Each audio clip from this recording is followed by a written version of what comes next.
여러분, 2024년을 시작한 것이 엊그제 같은데 이제 오늘이 12월 1일입니다. 딱 한 달 남았습니다. 참 애쓰며 달려왔던 시간이죠. 언제 또 이렇게 한 해를 살아갈까 그랬는데 벌써 다 살았습니다. 그리고 이제 한 달 이제 앞두고 있는데요. 너무 수고 많으셨죠? 우리 한번 옆에 분 다시 한번 격려하며 인사할까요? 한 해도 수고 많으셨습니다. 우리 한번 등 두드려 주면서 애썼습니다. 네, 여러분 너무 수고 많으셨습니다. 너무 오늘 잘 참으셨고 잘 달려오셨습니다. 이제 새해를 2025년을 한 달을 앞두고 있는데요. 여러분 어떤 마음이세요? 소망도 있지만 또 한편으로는 또 염려와 걱정도 많으실 겁니다. 2025년이 정말 소망이 되는 새해가 될 수 있을까? 또 나와 우리 가정이 또 새해를 다가오는 한 해를 잘 살아갈 수 있을까? 잘 통과할 수 있을까? 참 그런 또 염려와 걱정이 있죠. 왜냐하면 우리가 살아가는 이 세상이 꽃길이 아니라 고생길이기 때문에 그렇습니다. 고난이 가득한 광야와 같은 인생살이잖아요. 매년 힘들다고 합니다. 참 이것도 놀라운 일이에요. 내년은 더 힘들어질 것이다. 또 내년 봐보세요. 분명히 얘기할 거예요. 내년 좋아질 것이다 말이 잘 없습니다. 또 더 힘들 거다라고 얘기합니다.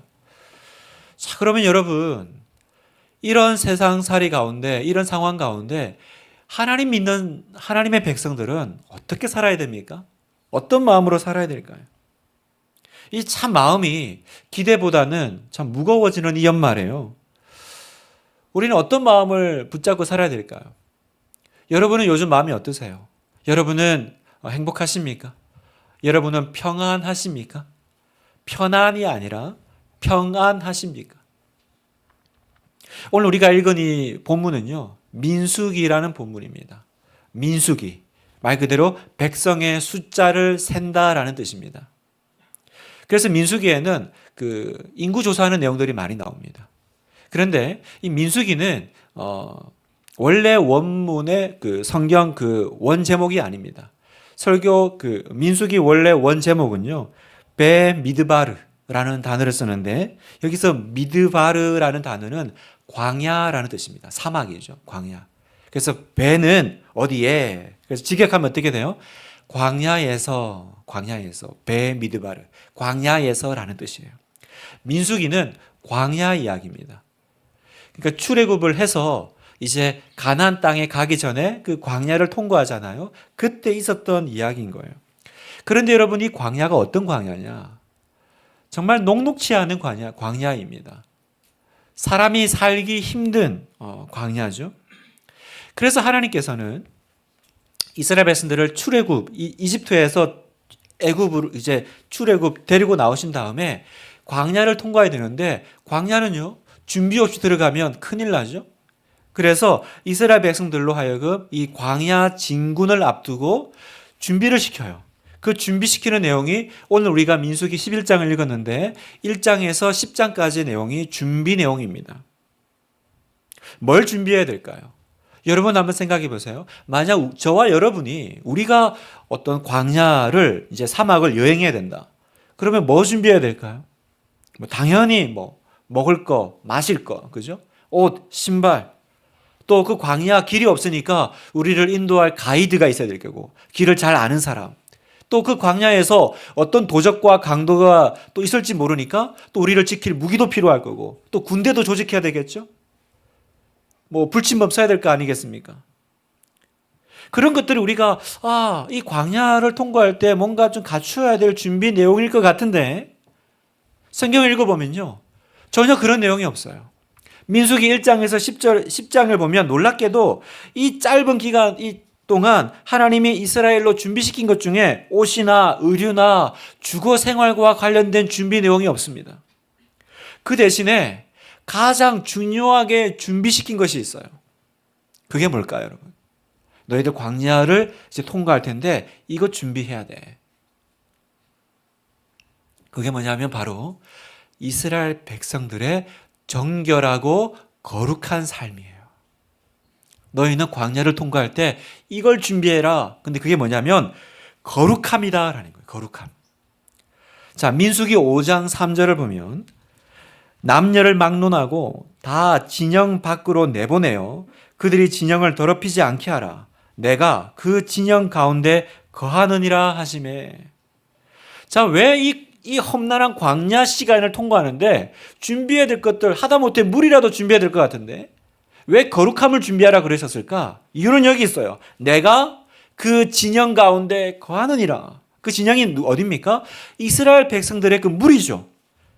거룩하신 하나님이 자기 백성들과 함께 하셔야 하기 때문에 거룩하신 하나님이 계시려면 어떤 곳이어야 됩니까? 하나님은 거룩하신 분이니까 거룩한 곳에만 계시겠죠. 내가 너희와 함께 할 거야. 그러니까 나와 함께 할 준비해야 돼. 그건 뭐겠습니까? 거룩함이라는 거예요. 여러분, 광야 생활의 성공이 여기 있습니다. 광야 생활의 성공이 여기 있어요. 여러분, 우리가 살아가는 세상이 정말 광야 같지 않아요? 길도 모르겠고 어떤 위험과 도적이 나를 또 공격할지 모르겠고 어떤 나에게 준비된 먹을 음식들이 있습니까? 그래서 사람들은 이 광야 같은 시간을 통과하려면 더 많이 뭔가를 보험을 듭니다. 나의 어떤 경험 보험, 나의 어떤 힘의 보험, 또 돈의 보험, 능력의 보험, 아니면 하다못해 사람의 보험을 들어놓습니다. 왜요? 어떤 일이 있을지 모르니까. 요즘 참 보험 많이 드시죠? 생명보험, 암보험. 왜요? 이 광야 같은 세상에 무슨 일이 일어날 줄 알고 그리고 그런 것들이 많이 갖춰지면 이제 됐어. 이제 내 인생은 안전해, 평안하다고 착각하는 거예요. 여러분, 이 광야에서라고 하는 이 민수기가 오늘 우리에게 주시는 중요한 메시지가 있습니다. 광야 진군의 성공은 절대적으로 그런 내가 어떤 물질적인 것을 준비해서 통과하는 것이 아니라 거룩하신 하나님과 함께 할 때만, 하나님이 임재하시고 너와 함께 걸어가실 때만 너는 광야를 이길 수 있고 통과할 수 있고 성공할 수 있다라고 말씀하시는 거예요. 성경은 이 내용을 이렇게 표현합니다. 민수기 10장 33절을 같이 한번 읽어보겠습니다. 시작. 그들이 여호와의 산에서 떠나 3일 길을 갈 때에 여호와의 언약궤가 그 3일 길을 앞서가며 그들의 쉴 곳을 찾았고 그들이 진영을 떠날 때 낮에는 여호와의 구름이 그 위에 덮여섰더라. 놀라운 이야기죠. 놀라운 장면입니다. 광야를 통과하는데 여호와의 언약궤가, 다시 말하면 하나님께서 앞서가서 어디서 쉬어야 되는지, 그리고 떠날 때는 또 먼저 일어나서 움직여 주시는 이 구름 기둥, 이 광야를 통과할 때 구름 기둥, 불 기둥은요, 바로 하나님의 임재를 상징하는 거예요. 하나님이 함께 하심을 상징하는 것입니다. 이렇게 통과하는 거예요. 사랑하는 성도 여러분, 광야는 이렇게 통과하는 것인 줄 믿으시기를 축복합니다. 하나님이 앞서가 주셔야 돼요. 하나님이 준비하시고 지켜주셔야만 이 광야를 이겨낼 수 있고 통과할 수 있는 것입니다. 동거하시고 동행하시고 동력하시는 이 놀라운 삼동의 역사, 이 역사가 있을 때만 광야를 내가 안전하게 걸어갈 수 있는 거예요. 그런데 여러분, 이 하나님의 동거하시고 함께 거하시고 동행하시고 나와 걸어가시고 동력하시고 나와 대신 싸워주시는 이 삼동의 역사를 경험하려면 뭘 준비하라고요? 너와 내 진영을 거룩하게 하라. 바로 거룩이라는 겁니다. 우리는 광야에서 뭘 준비해야 됩니까? 거룩함을 준비해야 돼요. 여러분, 새해를 기다리면서 여러분 앞두고 준비할 것이 얼마나 많습니까? 그런데 진짜 준비해야 될 것은 뭐예요? 주님의 얼굴을 구하면서 나 자신을 거룩하게 만들어가는 것입니다. 우리의 목표는 오직 하나예요. 내가 거룩함으로 새해를 맞을 거야. 이 한 달을 그냥, 여러분 얼마나 약속들 많으십니까? 얼마나 연말에 분주하십니까? 그 모든 시간들 가운데 진짜 우리가 준비해야 될 건 뭐예요? 정말 송구 영신을 하려면, 정말 우리가 12월 31일 날 예배를 잘 드리려면 이 12월 한 달을 어떻게 살아야 된다고요? 거룩하게요. 왜요? 정결하시고 거룩하신 하나님은 거룩한 곳에 계시니까 광야의 성공은 그 하나님과 걸어가야 되는데 어디 계십니까? 거룩한 자리에. 항상 저의 귓가를 맴도는 제 딸의 어릴 때의 기도문이 있습니다. 제가 여러 번 얘기해 드렸어요. 하나님, 아빠가 혼자 있을 때 마귀짓 안 하게 해주세요. 저는요, 이 기도 때문에요, 얼마나 많은 고요한 밤, 어둠에 묻힌 밤을 거룩한 밤으로 보냈는지 몰라요. 그 밤들이 왔을 때 하나님, 아빠가 혼자 있을 때 마귀짓 안 하게 해주세요. 그게 막 귓가에 울리니까 그 어둠에 묻힌 밤은 저에게 거룩한 밤이었습니다. 여러분, 경건은 혼자 있을 때 나의 모습이라고 했어요. 경건이 뭐라고요? 혼자 있을 때 여러분의 모습이 경건입니다. 여러분, 내가 하나님 앞에서 거룩하다면 아무도 안 봐도 상관없어요. 누가 나를 못 봐도 상관없어요. 하나님 보시잖아요. 다시 여러분 기억하십시오. 거룩하신 하나님은 정결한 곳에 임하십니다. 지금 주님께서 여러분 마음에 떠오르게 하시는 죄가 있습니까? 주님께 고백하지 못한 잘못함이 있습니까? 오늘 예배 가운데 그 죄를 회개하십시오. 여러분, 회개한 자리에 주님의 축복이 임합니다. 오늘 예배 가운데 거룩을 결단하십시오. 하나님, 그렇습니다. 제가 정결하고 거룩해지기로 결단합니다. 그러면 동거하고 동행하고 동력해 주시는 하나님의 역사가 2025년에 여러분과 함께 있을 줄 믿습니다. 자, 이제 거룩을 준비해라. 내가 너희와 함께 할 거야. 내가 너희와 삼동해 나가서 이 광야를 통과하게 할 거야. 그렇게 이제 준비를 해서 광야로 들어갔어요. 본격적인 광야길이 시작되었습니다. 그런데요, 민수기 11장의 이 출발 여행은요, 시작부터 이스라엘의 불평으로 시작됩니다. 그렇게 떠날 준비를 철저히 했는데 막상 한 3일 길 좀 걷고 어려움이 이제 오죠. 광야, 밖에서 볼 때나 예쁘고 아름다운 거지. 그 길을 실제로 걸어간다는 건 너무 녹록지 않은 거죠. 3일 길을 딱 걸으니까 이스라엘 백성들 가운데 불평과 원망이 쏟아지기 시작했어요. 4절에 보니까 그들 중에 섞여 사는 다른 인종들이 탐욕을 품음에 이스라엘 자손도 다시 울며 이르되 누가 우리에게 고기를 주어 먹게 하랴. 자, 여기 보면 섞여 사는 다른 인종들이 먼저 시작을 했다고 해요. 자, 이 사람들이 누굴까? 섞여 사는 다른 민족들은 누구였을까? 학자들은 말하기를 아마 이 사람들이 그 이집트에서 출애굽 나올 때 아마 같이 이렇게 딸려 나왔던 다른 민족들이지 않았을까? 이렇게 이방 민족들이 아니었을까 추정을 하는데요. 문제는 이 사람들은 하나님 알던 사람들이 아니잖아요. 그냥 출애굽을 할 때 이렇게 같이 그냥 섞여서 나왔던 것 같아요. 그 사람들은 그렇게 할 수 있죠. 문제는 뭐냐면 이 사람들의 불평에 이스라엘 백성들의 영향을 받기 시작하는 거예요. 이 사람들이 옆에서 막 불평하고 이게 뭐야 막 짜증내기 시작하니까 이스라엘 백성들이 영향을 받고 그때부터 울기 시작해요. 왜 울어요? 고기 먹고 싶다고. 10절, 백성의 온 종족들이 각기 자기 장막 문에서 우는 것을 모세가 들으니라. 이러므로 여호와의 진노가 심히 크고 모세도 기뻐하지 아니하며. 자, 불평을 넘어서 어떻게 하고 있어요? 자기 문 앞에 나와서 울고 있어요. 먹을 것이 없다고, 너무 힘들다고. 아, 광야 쉽지 않아. 울고 있는 거예요. 여러분, 이 본문에서 두 가지 이상한 점이 있습니다.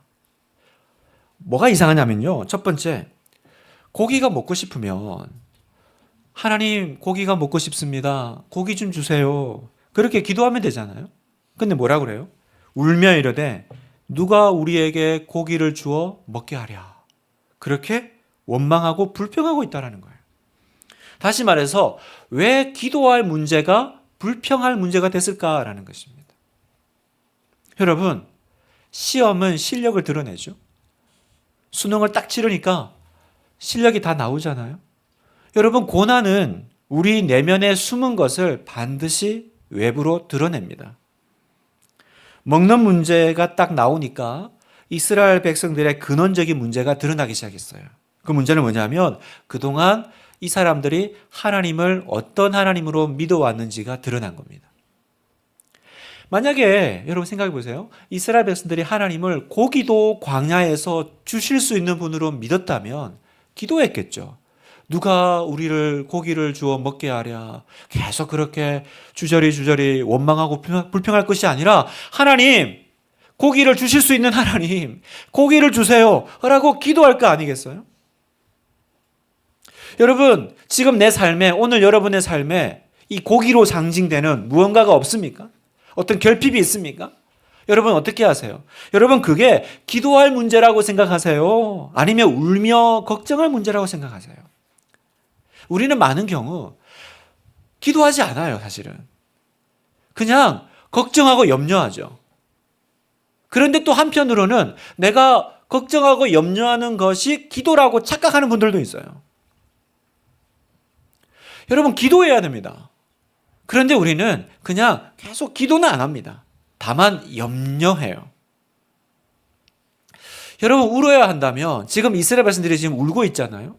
울어야 한다면 뭐 때문에 울어야 되죠? 고기가 아니라 어쩜 나는 이렇게 믿음이 없을까? 하나님, 저는 어쩜 이렇게 믿음이 없죠? 그걸 가지고 울면 울었어야 되죠. 아, 내가 이 광야에서 고기 없다고 울 정도밖에 아니었나? 시험이 오니까, 고난이 오니까 내 실력이 드러났잖아요. 아, 내가 밑바닥이 이렇구나. 하나님 앞에서 울어도 그것 가지고 울었으면 얼마나 좀 좋았을까? 그 마음에 하나님 저에게 믿음을 주세요. 제가 어쩜 이렇게 믿음이 없습니까? 그랬으면 하나님의 마음이 부어지지 않았을까요? 그런데 어떻게 합니까? 불평하고 원망하는 거죠. 두 번째, 이상한 게 뭐냐면 왜 하필 고기 문제였을까라는 거예요. 왜 많은 것 중에 고기 달라고 했을까? 여러분 이스라엘 백성들은요, 이 광야에서 그동안 아무것도 못 먹고 굶어 온 것이 아닙니다. 여러분이 잘 아시는 성경에 보면 하나님께서 이 광야를 통과할 때 어떻게 하세요? 하늘에서 만나가 아침마다 내려서 그걸 거두어서 이제 먹게 하시죠. 기적 같은 일이에요. 나중에 천국 가면 그 만나 한번 꼭 먹어보고 싶은 마음이 있어요. 궁금합니다. 성경에 보면 그 만나를 어떻게 표현하냐면 가시 같고 모양은 진주인데 기름 섞은 과자맛 같다. 여러분 요즘같이 먹을 거 풍성한 시대에 이런 음식이 아니에요. 여러분 그 당시면 고대 중에 고대잖아요. 요즘같이 뭐 떡도 있고 뭐 빵도 뭐 맛있고 이런 시대에 뭐 하늘에서 뭐 떡 정도가 아니고요. 정말 그 시대에 하늘에서 어떤 뭔가 먹을 것이 내렸다라는 건 참 놀라운 일입니다. 성경은 굉장히 이 만나를요 고급스럽게 표현을 해요. 이것들을 먹으면서 이스라엘 백성들이 광야를 하루하루 통과하고 있었거든요. 그런데 왜 갑자기 고기 달라고 그럴까요? 아, 탄수화물 먹다가 단백질이 필요하죠. 하나님 단백질 주세요. 그 얘기입니까? 여러분 성경을 보면요, 이스라엘 백성들이 고기 얘기할 때마다 꼭 같이 등장하는 표현이 하나 있어요. 그게 뭐냐면 애굽에 있을 때예요. 고기는 항상 애굽에 대한 기억과 함께 등장한다는 거예요. 자, 5절을 보세요. 한번 같이 한번 볼까요? 시작.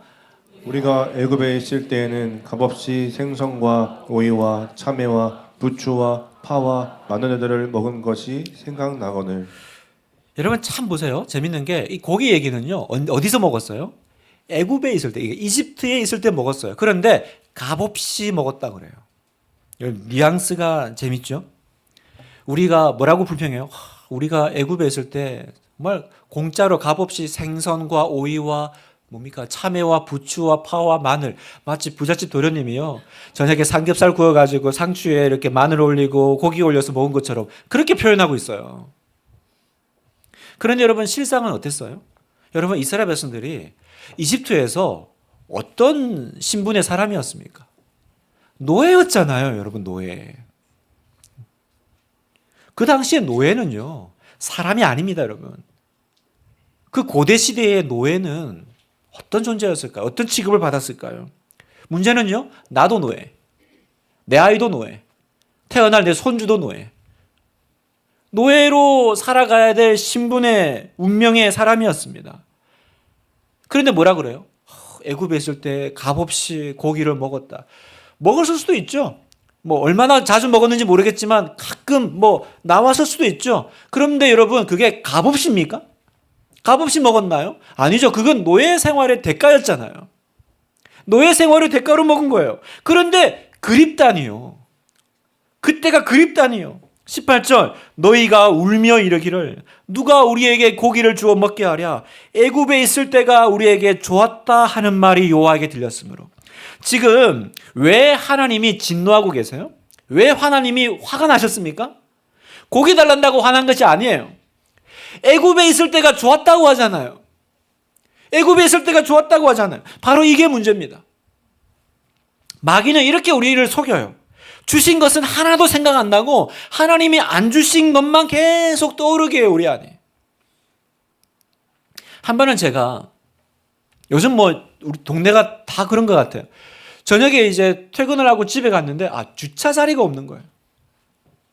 다 그렇잖아요, 요즘 뭐 다 집마다 이제 뭐 차가 꼭 뭐 2대 이상씩 있으니까 조금만 늦게 가면 주차장 자리가 없어요. 그래서 제가 이렇게 빙글빙글 돌다가 짜증이 이제 확 나는 거예요. 하나님, 주차장 자리 좀 주세요. 한 자리만 주시면 됩니다. 제가 뭐 10개 달라고 하는 거 아니잖아요. 하나. 하나님, 제가 좀 이렇게 그래도 또 목사로 살면서 또 애쓰고 또 수고한 거 아시죠? 저녁 때 제가 딱 들어오면 때마침 한 자리가 이렇게 탁 나가주면 제가 거기 딱 들어가면서 하나님 찬양하고 얼마나 좋을 거예요. 하나님 한 자리를 안 줍니까? 진짜? 그래서 주차장 이제 들어올 때마다 기도하는 거예요. 하나님, 오늘은 꼭 한 자리 주세요. 이제 늦을 때 얘기해요. 막 늦게 이제 퇴근을 하면 하나님 꼭 한 자리 주세요. 근데 꼭 없어. 꼭 없어요. 한 번은 되게 이제 마음이 상해가지고 이제 멀리 차를 세우고 그러면서 너무하시네. 한 자리를 안 주시죠. 뭐 살아 계신 거야, 안 살아 계신 거야 이러면서 이제 막 오는데 제 마음에 하나님이 그런 마음을 주시는 거예요. 네가 주차장 자리가 없어서 되게 마음이 힘들구나. 네가 주차장 자리를 불편하는 이유는 내가 너한테 차를 줘서 그런 거지. 안 줬으면 주차장 불편할 이유도 없고 불평할 이유도 없잖아. 내가 네 차 도로 가져갈까? 그렇잖아요, 여러분. 제가 주차장 자리 때문에 불평하는 이유는 하나님이 나한테 차를 주셨기 때문에. 제가 만약에 버스 타고 다니면 주차장 가지고 기도할 일이 뭐가 있겠어요. 그래서 제가 바로 대답했습니다. 하나님, 없던 걸로 하겠습니다. 감사합니다, 하나님. 걸어 다녀도 감사합니다. 왜요? 차가 있잖아요. 제가 무슨 말씀을 드리고 싶냐면, 여러분, 이 고기 문제는 왜 등장했어요? 출애굽했기 때문에 등장한 문제예요. 그렇죠? 아니, 진짜 이 사람들의 고백처럼 이집트에서 노예로 살았다면 고기 문제 때문에 이렇게 불평할 이유가 없습니다. 어쨌든 노예 주인들이 가끔 고기 줬겠죠. 이 고기 문제, 이렇게 하나님 왜 이렇게 힘들어요? 왜 이렇게 광야길이 어려워요? 왜 그래요? 왜 그렇습니까? 하나님이 나에게 자유를 주셨기 때문에, 나를 그 이집트에서 끄집어내 주셨기 때문에 벌어진 문제라는 거예요. 여러분, 오늘 내 삶에 일어나는 모든 불평의 문제가 다 이와 비슷합니다. 여러분, 자녀 때문에 걱정 많으시죠? 왜 자녀 때문에 걱정이 많아요? 하나님이 여러분에게 자녀를 선물로 주셨기 때문에 그런 거죠. 요즘 뭐 이제 분당도 뭐 선도 지고 이러면서 뭐 아주 복잡해졌습니다. 뭐 어디는 선전되고 어디는 안 되고. 여러분, 마음 상하세요? 왜 마음 상하세요? 하나님이 오늘 밤에 내가 들어가 살 집 주셨으니까. 그러니까 마음 상하잖아요. 저는 1도 마음 안 상합니다. 왜요? 저는 전세니까. 1도 안 상합니다. 여러분, 하나님이 나에게 집을 주셨으니까 선정이 되냐 안 되냐 그것 때문에 마음이 일어나는 거 아니겠어요? 그러면 그 걱정 안 하려면 하나님이 집 가져가시면 돼요. 여러분, 자녀 때문에 걱정이 많으세요? 하나님 여러분 자녀 데려가시면 돼요? 데려가셔도 됩니까? 안 되죠. 또 내 하시는 분 계실까 봐 또. 아무리 마음 상할 때가 있지만, 아이들 때문에 걱정할 때가 있지만 데려가시면 안 되잖아요. 우리 아이들하고 정말 살아야 되잖아요. 그 아이들하고 힘들지만 그 시간이 우리에게 얼마나 기쁨이에요. 여러분, 이 고기 문제는 하나님이 이스라엘 백성들을 출애굽하셨기 때문에 일어난 일입니다. 그리고 또 하나를 더 얘기해요. 이 고기 불평 문제는 하나님을 멸시하는 문제라는 거예요. 자, 20절. 이는 너희가 너희 중에 계시는 하나님을 멸시하고. 다른 말로 하나님이 지금 이스라엘 백성들 때문에 상처받으셨다는 거예요. 이 멸시하고. 여러분, 우리가 어떻게 하나님을 멸시하겠어요? 우리가 멸시하면 하나님이 멸시당하시는 분입니까? 그럴 리는 없죠. 이거는 지극히 우리적인 표현이에요. 뭐냐면 하나님이 우리 때문에 마음의 상처를 좀 입으셨다는 거예요. 하나님이 상처받으실까요? 네, 그렇습니다. 하나님이 언제 상처받으세요? 하나님의 자녀들이 이 세상에서 하나님의 백성들이 아닌 사람들이 가지고 사는 그 고기 가지고 불평할 때 하나님 상처받으신다는 거예요. 여러분, 우리는 이 원망과 불평 조심해야 됩니다. 왜냐하면 이게요, 성경에 보니까 우리 가운데 계신 하나님을 멸시하는 행위다 이렇게 얘기하세요. 하나님 속이 뒤집어지신다는 거예요. 이 불평과 원망의 문제예요. 하나님이 기껏 이렇게 자유를 주시고 하나님 자녀 삼으셨는데 내가 하나님의 자녀가 되었기 때문에, 내가 천국 백성이 되었기 때문에 당하는 것, 그리고 그래서 천국 백성이 아닌 안 믿는 사람들이 사는 모습 보고 그것 마음 상해가지고 계속 불평하고 원망하면 하나님 속 뒤집어지신다는 거예요. 이건 성경에는 하나님을 멸시하는 행위다. 하나님 멸시하는 행위예요. 여러분, 우리 집에가 계속 옆집 아저씨 얘기하고 옆집에 뭐 어디 여행 갔다 온 거 얘기하고 옆집에 저녁 밥상 얘기하면요, 그건요 저와 제 아내를 멸시하는 거죠. 네 부모가 지금 여기 있는데 지금 무슨 소리 하고 있냐. 그러니까 여러분, 습관적으로 죽겠다 죽겠다 그런 말 입에 달시면 안 돼. 말끝마다 한숨 내쉬는 분들이 있습니다. 저를 비롯해서.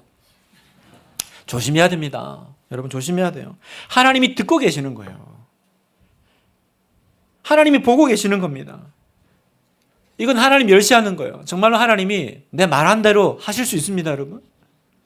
광염교회 조연산 목사님이에요. 교회를 지나가는데 복도에서 어느 집사님이 아이고 힘들어 죽겠네 그러면서 지나가길래 그 집사님 불러 세웠어요. 그리고 기도해 주셨어요. 하나님, 우리 김 집사님이 죽겠다고 합니다. 그 소원 들어주시옵소서. 여러분, 천성을 향해 이 믿음의 길을 걸어가는 저와 여러분, 우리가 이렇게 교회에 있다가 세상에 나가면 마음 상할 일 많죠. 나만 뒤처지고 나만 바보 같고 세상 물정 모르고 나만 이렇게 살아가는 건가, 그런 생각이 들 때가 있습니다. 그게 여러분 고기 가지고 불평하는 거예요. 저 사람들이 가지고 있는 고기 나한테는 없는데. 여러분, 사는 세계가 다르고 살아가는 목표가 다르고 우리가 중요하게 여기는 가치가 다르지 않나요? 우리가 똑같은 가치 붙잡고 삽니까? 그러니 이걸 모르니까 우리도 엉뚱한 거 붙잡고 문 앞에 나가서 울고 앉아 서 있는 거예요. 하나님 죽겠다고. 여러분, 혹시 지금 문 앞에 나가서 울고 계신 성도님 계십니까? 여러분, 이 길이 아무리 힘들어도 주님을 멸시하는 일이 없어야 돼요. 주님을 멸시하는 일이 없어야 돼요.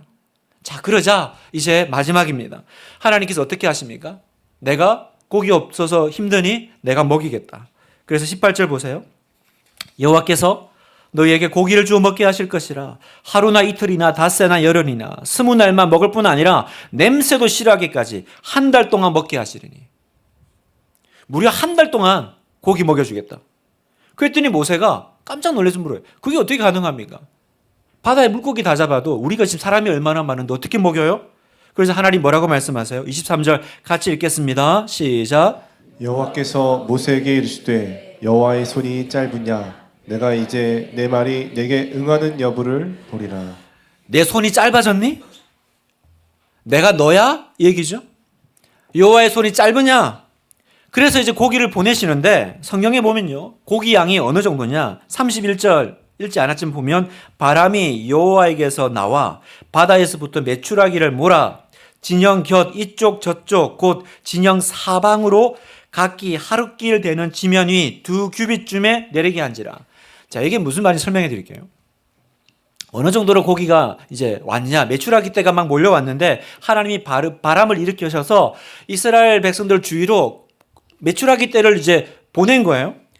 여기 보면 2규빗쯤에 내리겠다라고 해요. 한 규빗이 45cm입니다. 성경 기준이. 그러면 2규빗이면 약 90cm, 한 1m 되죠. 메추라기가 왔는데 거의 1m 높이로 메추라기가 쌓이게 하셨다라는 거죠. 그리고 그게 어느 넓이에 쌓였냐면 하룻길 거리에 쌓였다고 했어요. 뭐 이건 좀 의견이 분분한데 이제 학자들은 그런 얘기예요. 우리가 그냥 하룻길을 천천히 걸으면 한 25km를 걷는다. 그런데 이쪽 저쪽 사방으로, 그러니까 동서남북으로 여기를 원으로 하면 사방 25km 주변에 메추라기 떼가 왔다라는 거죠.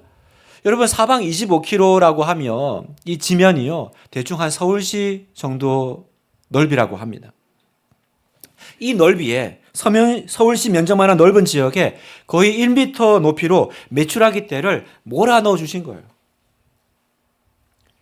놀라운 일이죠. 고기 좀 달라고 했어요. 그랬더니 그냥 저녁 반찬거리 좀 주실 줄 알았더니 어떻게 해요? 그냥 하나님 스케일 봐보세요. 32절 백성이 일어나 그날 종일 종야와 그 이튿날 종일토록 메추라기를 모으니 무려 얼마나 고기가 많았는지 이틀을 꼬박 고기를 이제 모으는 거죠. 하나님이 그러시는 것 같아요. 고기 먹고 싶니? 자, 이제 흡족해? 이제 만족해? 여러분, 여기 하나님의 마음이 있어요. 고기 주세요. 그러면 그냥 한 끼 하루 먹을 정도 주시면 되잖아요. 그런데 주셔도 너무 많이 주시지 않았어요, 지금? 이게 무슨 말일까요? 이건 강조죠. 그동안 못 주셔서 안 주신 것이 아니다라는 거예요. 주시려고 하면 얼마든지 주실 수 있는 하나님이다라는 걸 말하기 위해서 필요 이상으로 엄청 주시는 거예요, 지금. 이제 알겠니? 라는 거죠. 이제 알겠니? 여러분, 이스라엘 백성들은 지금 앞서 내가 너희와 함께 이 광야를 걸어가겠다. 함께 하신다 그랬잖아요. 그런데 왜 계속 이스라엘 백성들이 실패하고 원망하고 넘어져요? 자기 기준인 거예요. 자기 기준. 내 기준, 내 생각, 내 계획. 그걸로 하나님을 계속 판단하는 겁니다. 그래서 뭔가 조금만 결핍되고 없으면 계속 하나님이 못 주신 거라고 생각해요. 여러분, 하나님이 못 주신 겁니까? 안 주신 겁니까? 그렇죠, 여러분. 여러분, 지금 이건 불평할 문제입니까? 기도할 문제입니까? 민수기를 보면 결국 이스라엘 백성들이 이 광야를 통과하면서요, 다 이런 식으로 먹고 살아요. 어떻게 먹고 사냐면 원망해서 먹고 살아요. 이게 이스라엘 백성들이 광야를 살아가는 방식입니다. 원망해서 받아내는 거죠. 18절 너희가 울며 이르기를 누가 우리에게 고기를 주어 먹게 하랴. 원망하니까 떡도 먹고 원망하니까 물도 마시고 원망하니까 고기도 먹었어요. 참 이상하죠, 여러분? 원망하면 안 주셔야 되잖아요. 그런데 좋으신 하나님은 원망해도 주세요. 소원 들어주세요. 그랬더니 이제 어떻게 합니까? 이스라엘 백성들이 이제 먹고 싶으면 원망부터 해요. 원망해도 생기니까. 자, 여기 놀라운 영적인 비밀이 있습니다. 여러분, 떡이라고 다 똑같은 떡이 아니에요. 원망의 떡이 있고요. 감사의 떡이 있습니다. 여러분, 원망해도 떡 생깁니다. 좋으신 하나님은 우리를 불쌍히 여기셔서 원망해도 필요한 것 주실 거예요. 그런데 외형적으로는 똑같아도 결과가 달라요. 원망의 떡 먹었던 이스라엘 백성들은요, 아무도 가나안 땅 못 들어갔습니다. 광야만 통과하고 죽었습니다. 사랑하는 성도 여러분, 이거예요. 떡 생겼다고 좋아하지 마세요. 지금 그 떡이 어떻게 해서 생긴 떡입니까? 원망해서 받아낸 떡입니까? 감사해서 생긴 떡입니까? 여러분, 원망해서 생긴 떡은요, 우리에게 복이 되지 않습니다. 그러니까 떡 먹고 고기 먹었는데 광야에서 결국 죽는 결론인 거죠. 방법을 바꿔야 됩니다, 여러분. 원망의 떡 말고 감사의 떡을 먹어야 돼요. 여러분, 감사할 때 영적으로 이긴다라는 것을 믿으십시오. 전능하신 하나님, 제가 이제부터는 하나님 나의 궁핍을 채우실 하나님 믿습니다. 미리 감사합니다. 오늘 주 안에서 틀림없이 좋은 날이 될 줄 미리 감사합니다. 그렇게 고백하시는 여러분 되시기를 축복합니다. 말씀을 마무리하면서요, 제가 분당 우리 교회 있을 때 분당 우리 교회에서는 이제 일정 기간 사역을 하면 안식월을 줬어요. 제가 이제 안식월을 잘 쉬고 복귀를 해야 되는데 그때부터 이제 막 가슴이 뛰기 시작하는 거예요. 이제 보통 안식월이 지나면 교회를 나가야 돼요. 제 미래가 갑자기 불안하더라고요. 어떻게 해야 되지? 어떻게 해야 되지? 그래서 아직 안식월에 남아 있는데 기쁨이 없는 거예요. 복귀하면 이제 또 막 그 사역들 어떻게 해야 될까? 또 내 미래는 운명은 어떻게 될까? 그러니까 제가 계속 이제 그때부터 예민해지는 거예요. 나도 모르게 계속 한숨이 나오는 거예요. 오죽 그러니까 우리 아들이요, 아빠 그냥 나랑 같이 학교 가. 학교 가면 밥은 줘 이러더라고요. 그런데 제가 복귀를 앞두고요, 매주일마다 특이한 경험을 했습니다. 제가 이제 그때 이제 다른 교회를 계속 탐방했거든요. 그런데 탐방 가는 교회마다 계속 목사님들이 그 주간에 감사하라 설교를 하기 시작하시는 거예요. 처음에는 우연이라 생각했어요. 아, 우연히 그렇구나. 다른 교회를 탐방 가잖아요. 또 그러면 그 교회에서 감사하라 설교를 하시는 거예요. 그러니까 제가 처음에는 우연이라 생각하다가 아, 이거는 하나님의 메시지다. 그렇게 받기로 결정했습니다. 그래서 그래, 감사하자. 내 마음에 주어진 모든 것들에 감사하기로 결정했어요. 그러니까 제가 깨달았어요. 아, 그동안 내가 얼마나 악한 말로 하나님을 원망하고 멸시했는지를 그때부터 깨달아지는 거예요. 그리고 감사하면서 내가 결정하니까요. 그때 제 마음에 들어와 있던 어둠이 그때부터 빠져나가기 시작했어요. 어둠이 빠져나가더라고요. 그때 제가 비로소 민수기 11장 23절 우리가 읽은 말씀, 여호와께서 모세에게 이르시되 여호와의 손이 짧으냐? 내가 이제 내 말이 내게 응하는 여부를 보리라. 그 말씀이 이해가 되기 시작하는 거예요. 이번 11월이 이제 디모데 전서였잖아요. 전후서. 이 말씀을 보면서 그 디모데 전후서의 말씀이 또 저의 그때 그 기억을 다시 생각나게 했어요. 안식 올 때 그 은혜를. 디모데전서 4장 4절 같이 읽겠습니다. 시작. 하나님께서 지으신 모든 것이 선함에 감사함으로 받으면 버릴 것이 없나니 하나님의 말씀과 기도도 거룩하여 짐이라. 감사함으로 받으면 버릴 것이 없나니 아멘입니까 여러분? 버릴 것이 없다에 여러분 한번 모든 건 넣어 보십시오. 감사함으로 받으면 그거 버릴 거 아닙니다. 여러분 이게 우리의 믿음의 고백이에요. 이제 한 달 후면 새해를 맞이할 여러분 새해 준비하십시오. 거룩하게 너와 내 진영을 거룩하게 하라. 거룩하게 준비하십시오. 문제를 만났습니까? 선포하십시오. 이건 불평할 문제가 아니라 기도할 문제지. 이거는 원망할 문제가 아니라 기도할 문제지. 고난을 만났습니까? 선포하십시오. 여호와의 손이 짧으냐? 여호와의 손이 짧으냐? 여러분 영적인 세계에서는요. 감사하면 이기는 겁니다. 여러분 이 세계는요. 누가 이기는 거예요? 감사하는 사람이 결국 이기는 거예요. 그럼에도 감사. 버릴 것이 없나니 감사함으로 받으면 버릴 것이 없나니. 우리가 이렇게 한 달을 잘 준비하면 우리 2025년 믿음 가운데 소망 가운데 맞이하게 될 줄 믿습니다.